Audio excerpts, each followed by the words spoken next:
والا ظلم کرنے والے سے بہتر ہوتا ہے۔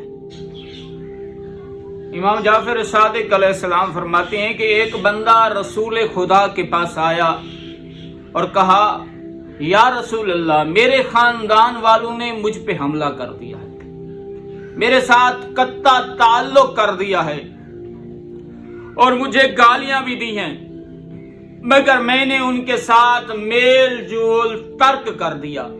جناب پیغمبر نے فرمایا اگر آپ نے میل جول ترک کر دیا ہے تو اللہ پاک آپ سب کو چھوڑ دے گا۔ تو بندے نے کہا یا رسول اللہ، مجھے یہ بتائیے میں اب کیا کروں؟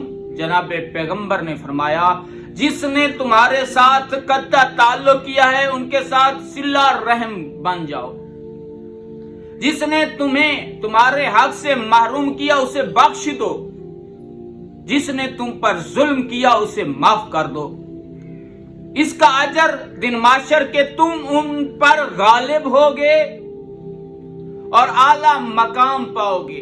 معاف کرنے والا ظلم کرنے والے سے بہتر ہوتا ہے۔